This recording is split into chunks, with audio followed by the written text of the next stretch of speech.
So in this video, we're going to build a totally awesome farm that I have designed that's going to run without the player and provide us with tons of wood. And all that we need to build it is inside of this chest right here. As you can see, not a lot of materials overall. However, we will be in need of a big supply of bone meal. And if you cast your mind back to the previous episode, I had a job to do in between episodes, which was to move tons of items with shulker boxes. And I impulsively brought tons of these things and didn't use them all because, you know, I can only put so many in my ender chest and inventory, right? But with the shulker boxes, I've been taking trips back and forth to the depot, dropping off tons of cobble and stone, and as you can see, I've got tons left, even though I managed to fill up the depot. And that's where we should head next, I guess. So it wasn't just stone and cobble, I've done the trip putting in all sorts of materials over here. And of course, we were hoping to make a few shards in the process. And so far it's been a success. Someone has donated their Extend Any Road by 16 blocks shard. So let's talk about these bling blangs. I took a shard for restocking one of our shops, and when I came over here, these are all sold out, as you can see, now been stocked up again. And for the second of our daily shards, we need to spend some money in the economy. So just behind the depot, which is that structure there, we have Zed's Wings and Things.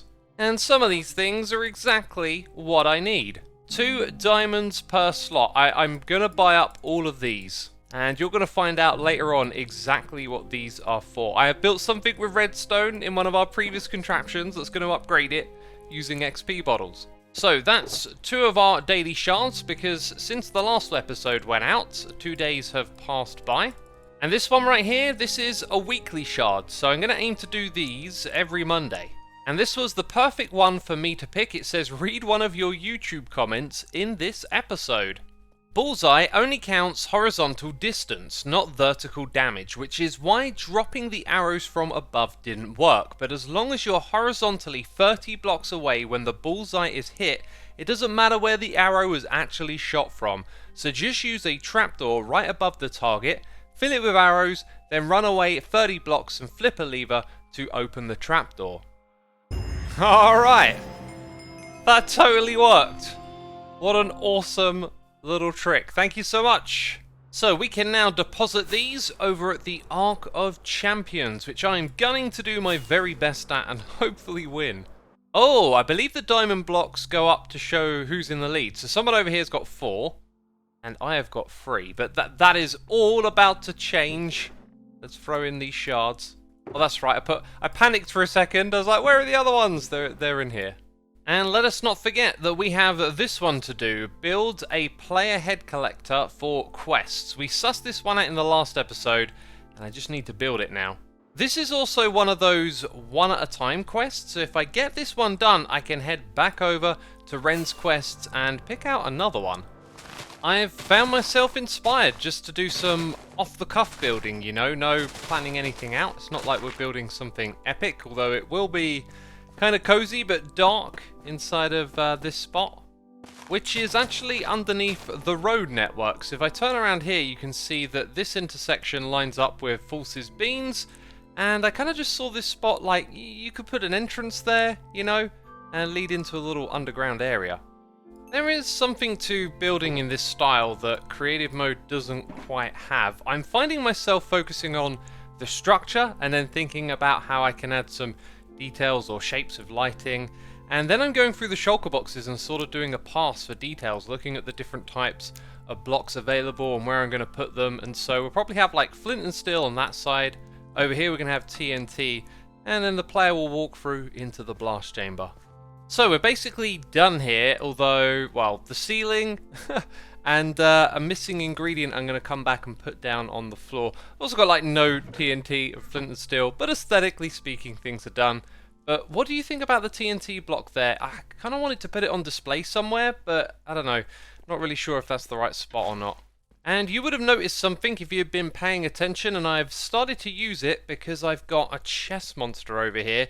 If you didn't see my recent inventory update video, I had spent a lot of time working on that, going over the best ideas I could come up with for inventory management, and on the way I found this mod that allows you to search through all near inventories like so. You can even get to the crafting bench, a furnace, And this has actually been kind of useful, but I keep doing the instinctive thing of going around like this. But as I get used to it, I've got to say it's really cool to be able to switch between each of the shulker boxes like so.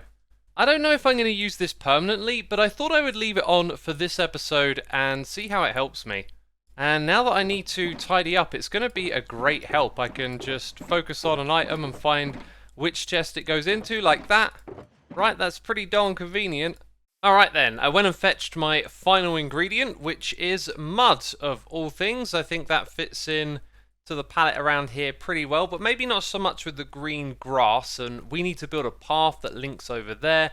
I also need to come around here and tidy up the road so the walls here look like they fit the structure more. There's more to be done is what I'm saying, but for now we got some instructions in the book. I've got a little bit of TNT to get us started, and believe me, we're going to need a lot more of this episode. I've also got flint and steel. I don't know how long these will last, but there's iron and flint as well. You do actually, because of the mud, have to like jump up onto there, which is kind of annoying. Anyway, the double chest, you might have guessed, is for all the items. And dang it, I always forget something, right? Like, you need to set your spawn. And this layout doesn't... I mean, I could leave a bed, maybe just a bed either side, you know, for symmetry reasons. Dang it, you always miss something. I'm like 100% sure that the TNT blast here doesn't affect that. But I think I want to double check first. Oh yeah, this was a little alternative design that I came up with earlier. It's actually based on Zedath's shop. I really like the layout of it, and I thought, you know, I can make like a parallel dark equivalent of his shop, but ultimately ended up going in a different direction. Oh yeah, we're here to test, you know, is that explosion going to affect that TNT? Will I destroy this beautiful building? No, I won't. And I also had a gazillion comments last episode about fire charges. Well then, let's use a fire charge. Uh-huh. Yep. Yep, explosions are happening, I think. Uh-huh. Okay, I think I've stood here for long enough and proved my point. That don't work. Yes, fire spread is off on the Hermitcraft server, and I've also brought with me 31 TNT, because I kind of figured that, you know, when you go back in, everything's just going to be lying around here anyway, and you can just go at it again. The process here is pretty quick as well. I've just been doing it a few times over. It's only like, you know, 6 or 7, 8 seconds, then you respawn. Ah! Look at that, perfect. You can click the chest through the gap on the bed. Right, that's perfect. Cleo is somewhere around here. Oh, there you are. There you are. Hello. I'm here. Hi, Cleo. What have you done? I built a death chamber. Are you interested in dying? Like usually, yeah. I don't have any. Don't suppose you got a chest that I can store my stuff in? That's what this thing is all about. Okay, what do I do? Right. You got TNT, right? And you got flint and steel. I do. I yes. tell you what, could you just read the instructions and go by that? Because, like, okay, if the instructions aren't good enough, then I need to make them better. Okay. Welcome to the beheading chamber. Need your head? Well, grab a flint and steel and TNT. Next, walk into the chamber. Place the TNT in the water and ignite. Be sure to stand in the middle and hey presto. Cool. The only thing that's missing is the bed, right? Like, I figure people are smarter than that, so. Well, you know. Okay, just drop it in anywhere. Right, yeah, you got to place it. No, oh, that would be bad. Don't set that off. Yeah. Break that TNT. All right, I probably need to say in the water in the middle, right? In the water in the middle, yes. Okay, like that. Yes. And then I just explode myself here. Yeah. I'm wondering if I could put like a block above it to make it impossible to place anywhere else. Dang, there you go. I mean, that might help. And I'm assuming my head goes here. Yep. Awesome. There you go. Okay, I'll see you later, Hex. Thank you for the death. See you, Cleo. If there's one thing I really like in games, it is problem solving. I mean, that's a problem. How do I solve it? Where's my bow? Get out of here, you butt kicker. Dang it, these guys are so annoying. Whew, okay. I guess I didn't fully think this through. I was thinking if you put signs in these spots, you can't put the TNT there. I also have this space at the front.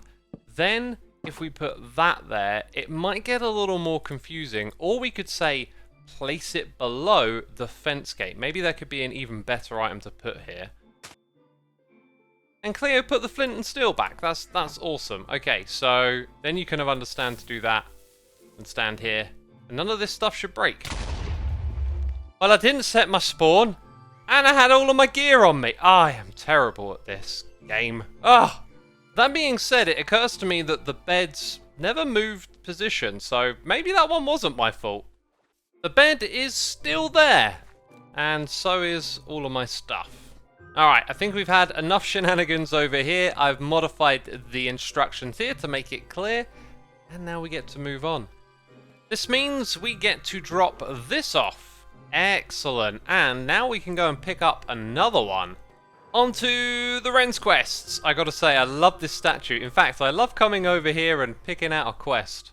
And I think I might have found the best one ever. Okay, this is gonna be ridiculous, right? Let's grab that. Wear the royal dunce hat for an episode. Okay. The royal dunce cap. What's this gonna look like? Uh-oh. Uh-oh. Yeah. After our shenanigans a minute ago, this feels really quite suited to me, which is concerning to say the least. And I'm going to be the laughing stock for the rest of this episode, aren't I? Oh, look at this. You're probably going to spot me a mile away with that thing on my head. It looks so ridiculous. Cleo's probably going to think I'm harassing her at this point. Hi, X. Hello again. Do you need help with the I do. hat, I or- always need help. Oh no, what now? Can you point me in the direction of the Nether? You're in the Nether, X. Am You're I? in the Nether. Oh, I'm in the You Nether are. already. Oh, okay. You are. That's good. That's wonderful. Do you need your handheld? Do you need to go somewhere? I might do. Well, this is the base. This is the portal to my base. Oh, okay. Do you need to get back to the shopping district? Which way do I need to go to get home, Cleo? I don't know. Where's home specifically? The shopping district, I can tell you.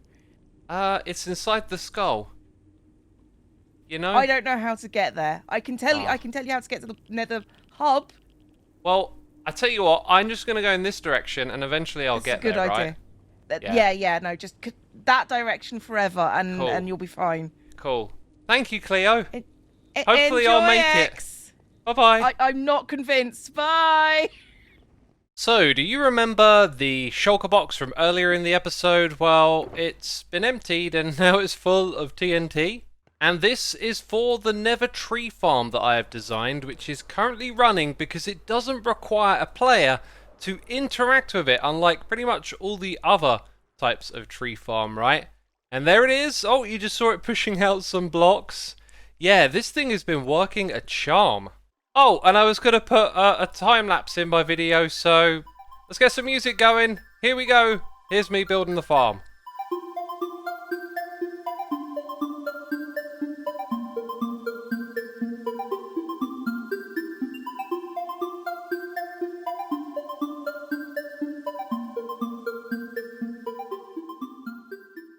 So as you would have seen at the end of the time-lapse, there's actually like not a lot of materials that go into this. Well, I guess you would have seen the shulker box at the beginning. This thing is absolutely amazing. And I actually feel like it's a little dark and gloomy down here. So how about we hop over to my creative server where I designed this, and I'll show you the ins and outs of the farm.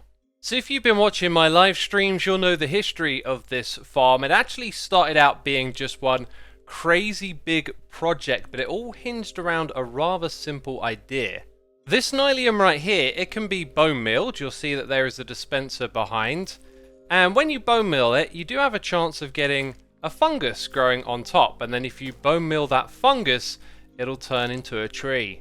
And that doesn't require the player to do anything, which means you can make a tree farm that runs without player interaction. So around here you'll see all sorts of crazy iterations and takes on this farm, including blast chambers and all sorts, and eventually I managed to simplify this down to this design here. So I've gone and added in a couple of command blocks so that when we turn this thing on, it will create the logs for us every single time, so we can see it getting pushed into the middle. You might notice there is some redstone action going on over here. This is like a counter, so that every other time some of the logs get pushed across, that's when TNT gets dispensed from the top here. And it's all been very carefully timed to drop in a way that makes it efficient at harvesting these logs. Now we've got the same thing going on the opposite side for the other type of wood. So when we leave both of them running at once, then yeah, we're going to harvest both types of wood. And if these trees were growing normally, they would generate all of these extra blocks around them, but they never actually break any of the TNT or the blocks that you've placed, so you're totally cool to go ahead and just leave this thing running. I was also sent some interesting information about the chances of getting the fungi inside of the farm to grow it into the logs, and the warp fungus has a 1 in 11.77 chance, whereas the crimson on this side has a 1 in 13.98. So we run the TNT off the top off of this side over here, and you know, this one in theory could grow a bunch of times and push out to the middle here, but the farm won't break as a result of this. And that is because of this glass block and the nillium below it. So if this thing extends all the way out and the pistons can't push anymore, the crimson block would turn that into netherrack, right? But this thing will get bone milled once these have been pushed across again, and it will grow nillium from that block there. So it's also unbreakable, which is super cool. Oh, and it looks like we're running out of bone meal over here. That's interesting because I put in enough to fill up this large chest on top. So I probably need a bigger amount of bone meal going into here for a longer AFK session. If we head down to the bottom though, that is an amazing return for the amount of bones that I put in here. Interesting, we've actually got more of the crimson wood out of this, which had less chance of growing apparently. So for one row of bone blocks on either side, so 18 stacks in total, we got this much wood. Now it took me about an hour and 10 minutes to get all of those logs from this farm, and what you're looking at right now is the time lapse of it in action. So I left the camera account on, was able to record this footage, I've sped it up for the video. Isn't that pretty cool? This is a wonderful farm. Now what I would like to do next is a big AFK session, but I think I'm a little bit low on the bones. We're going to need to expand the storage here to make sure that nothing goes to waste.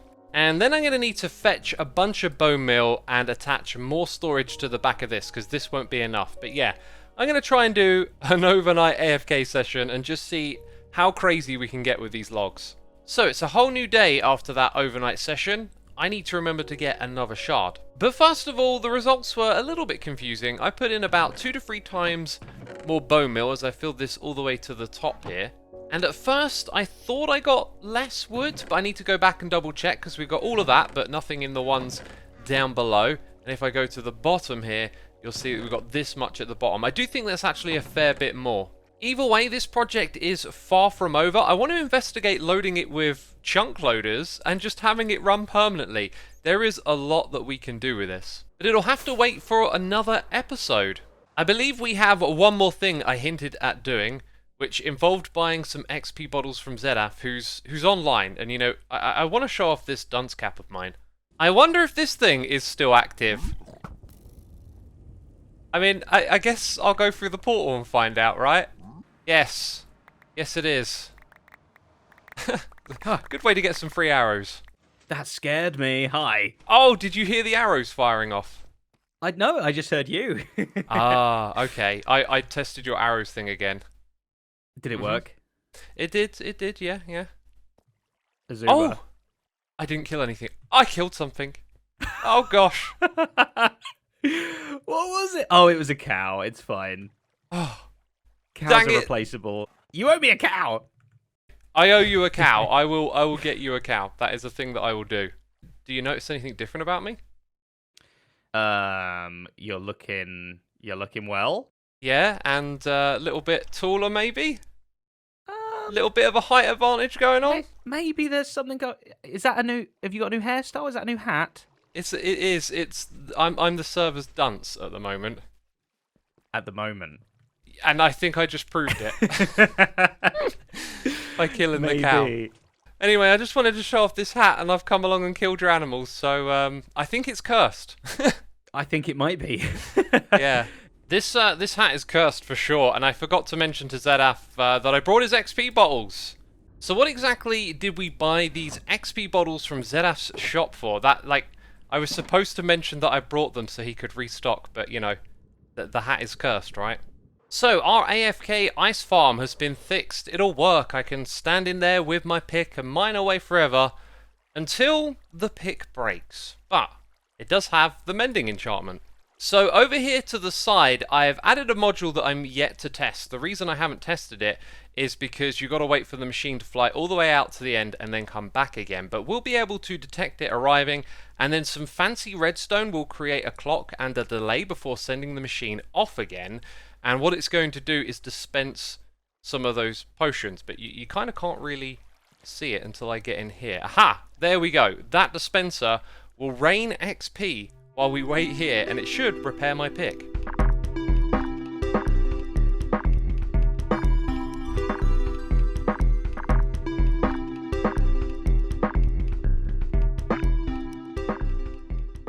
So here's the good news. The clock up the top here is more than sufficient to produce enough XP.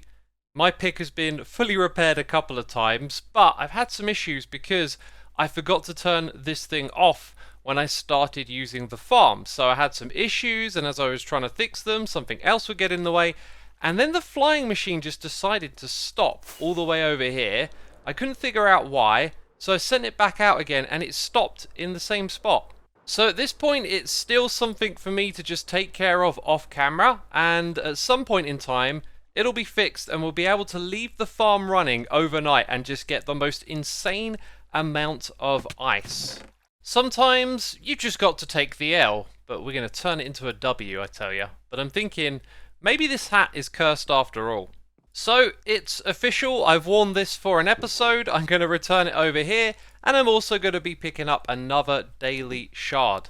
Every day, I'm going to get one of these, okay? But that's it from me this episode, hope you enjoyed it, be sure to leave a like if you did, and I'll see you soon in another episode of Hermitcraft. Bye bye!